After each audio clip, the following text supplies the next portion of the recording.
హల్లెలూయా! దేవుని నామ స్తోత్రం కలుగునుగాక. ఈ దినం వాక్యము మనం చూసుకుందాం.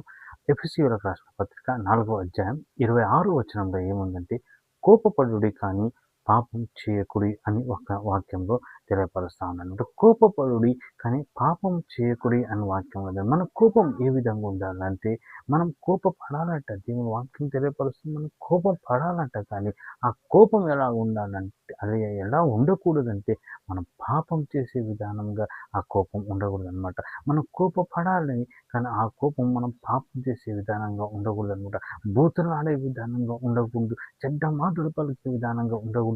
లేదా శాపపు మాటలు పలికే విధానంగా ఉండకూడదు. లేదా ఇతరులని గాయపరిచే, హింసించే విధానంగా ఆ కోపం ఉండకూడదు. కానీ ఆ కోపం ఏ విధంగా ఉండాలంటే దైవికమైన కోపంగా ఉండాలి. ఎదుటి వారిని గద్దించే విధానంగా కోపంగా ఉండాలి.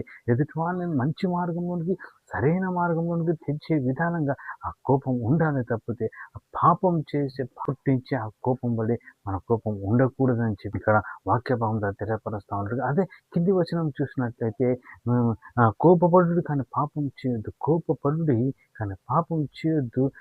సూర్యుడు అస్తమించేంత వరకు అది నిలిచి ఉండనీయకుడి అని చెప్పింది వాక్య భాగంలో. హల్లెలూయా! హల్లెలూయా! సూర్యుడు అస్తమించేంత వరకు అది నిలిచి ఉండనీయకుడి అని వాక్యంలో ఉంది. ఇప్పుడు సపోజ్ మీకు ఎవరి గురించైనా కోపం వచ్చింది. ఎవరి మీదన్నా కోపం వచ్చిందనుకో, ఎవరైనా మీకు దుఃఖం కలిగించారు, బాధ కలిగించినందుకు వాళ్ళ మీద కోపం వచ్చిందనుకో, ఆ కోపము అప్పటికప్పుడే చల్లారిపోవాలి తప్పితే సూర్యుడు అస్తమించేంత వరకు ఆ కోపము మీద ఉండకూడదు అని చెప్పి ఇక్కడ వాక్యంలో తెలియపరుస్తా ఉన్నాడనమాట. ఎప్పటికీ ఆ కోపం అప్పటికప్పుడే క్షమించేసేవారుగా ఉంటుండాలి. క్షమించేసేవారుగా ఉంటుండాలి. చిన్న బిడ్డలను చూడండి, చిన్న పిల్లలను చూడండి. ఆడుకుంటుంటారు, గొడవ పడుతుంటారు, కొట్లాడుకుంటుంటారు. మళ్ళా తిరిగి వెంటనే ఒకరినొకరు క్షమించేసి మరలా ప్రేమతో తిరిగి ఆడుకుంటా ఉంటారనమాట. అట్టి మనస్తత్వం కలిగి, అట్టి క్షమించే గుణం కలిగి, అట్టి తగ్గింపు గుణం కలిగి అట్టి ఉండాలనేది దేవుని చిత్తం అన్నమాట. కాబట్టి కోపపడుడి కానీ పాపం చేయకుడి.